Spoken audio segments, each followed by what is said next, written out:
5 loaves, 2 fish. And a crowd so large no one could count them.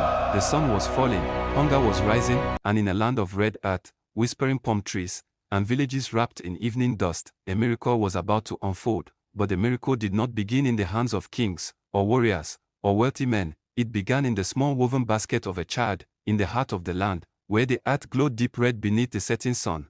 People traveled from every direction, from villages beyond the river, from farmlands where yam mounds stretched to the horizon, from fishing communities where wooden canoes rested along the banks. They came. Men in flowing agbada robes walked with carved staffs.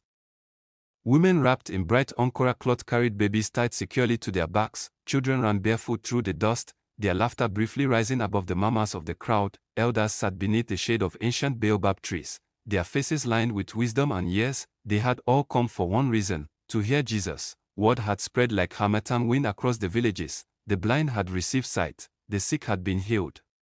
Broken hearts had found peace in his words. So they came, thousands upon thousands. No one wanted to miss what this man had to say. Jesus stood on a small rise above the field. The golden light of evening rested on his face. His voice carried gently across the crowd.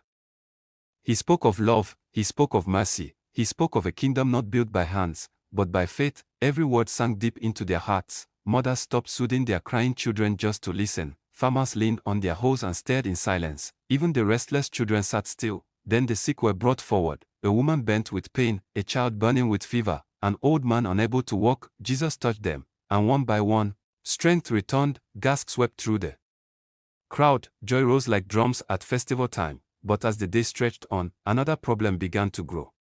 Hunger. The sun dipped lower. Shadows grew long across the red soil. The murmurs began. Hungry children tugged at their mothers' wrappers. Men whispered among themselves, "There is no market here.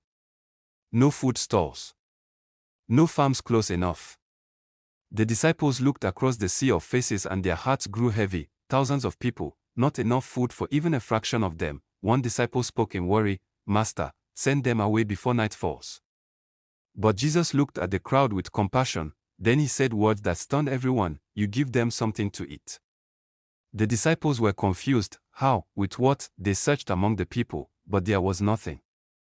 No traders, no basket of food, no market women with clay pots and roasted yam, just emptiness. Then, from the middle of the crowd, a small hand was raised. A boy stepped forward. His name was Chinedu, barefoot, dust clinging to his feet, a simple wrapper tied around his waist, beaded bracelets around his wrist. In his hands was a small woven basket. Inside it, 5 loaves of millet bread, 2 smoked fish wrapped in fresh banana leaves. His mother had prepared it that morning.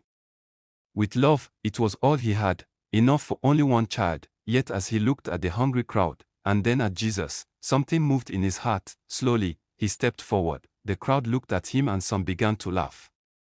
"Is that all? What can that do? It is too little." But Chinedu did not turn back. He lifted the basket with both hands, offering it freely, no hesitation, no fear, just faith. Jesus received it with a smile. Because heaven does not measure gifts by size, it measures them by the heart behind them. The field grew silent. The wind moved softly through the palm fronds. Even the birds seemed to pause. Jesus lifted the basket toward the sky. His voice rose in blessing. Then he began to break the bread, once, twice, again, and again. But it did not finish. More bread appeared, more fish. Basket after basket was filled, passed from hand to hand, across the crowd. Mothers ate, children laughed with joy, farmers ate until they were satisfied. The elders looked on in disbelief. Thousands were fed, yet the food did not run out.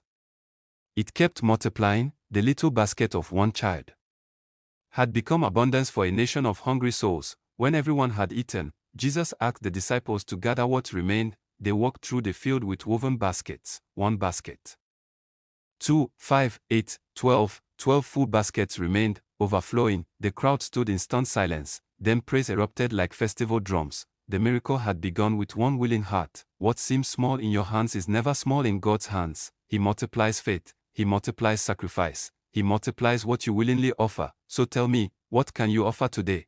Comment below. I will offer my little. And subscribe for more powerful African Bible stories.